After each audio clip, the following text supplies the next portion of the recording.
ସମସ୍ତଙ୍କୁ ସ୍ୱାଗତ।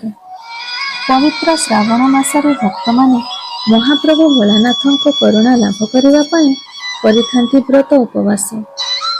ପ୍ରତି ସୋମବାର ଦିନ ପବିତ୍ର ଜଳ ନେଇ ଶିବଲିଙ୍ଗରେ ଢାଳି ଶିବ କୃପା ଲାଭ କରିଥାନ୍ତି।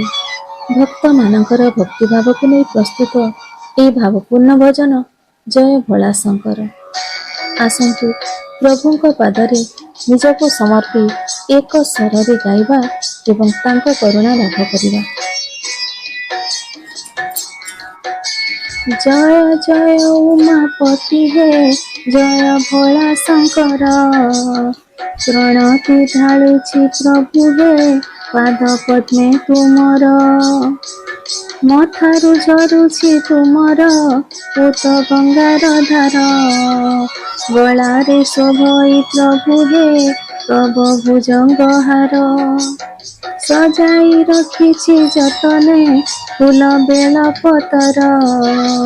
ଗଳାରେ ପିନ୍ଧେଇ ଦେବି ଯେ ଚମ୍ପା ଅରଖ ହାର। ଗୁଆ ଘିଅ ନଖ ବଳିତା ମୁହିଁ କରିଛି ସଜ। ଭକତି ଭାବରେ ଜାଳିବି ଯାଇ ମନ୍ଦିରେ ଆଜ।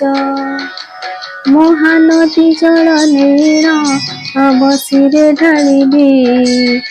ବାସ ଚନ୍ଦନରେ ତୁମକୁ ପ୍ରଭୁ ସଜେଇ ଦେବି। ସଂହାର କରତା ସାଜିଣ କର ପାପ ନାଶନ। ଜଗତ କଲ୍ୟାଣ ପାଇକି କଲ ଗରଳ ପାନ।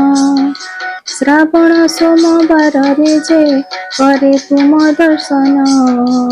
ଆହେ ପଶୁପତି କୃପାଳୁ କର ଇଚ୍ଛା ପୂରଣ। ଜଗତ କଲ୍ୟାଣ ପାଇକି ମୋର ଏ ନିବେଦନ।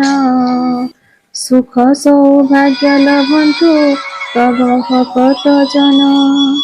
ଜୟ ଜୟ ଉମାପତି ହେ, ଜୟ ଭୋଳା ଶଙ୍କର।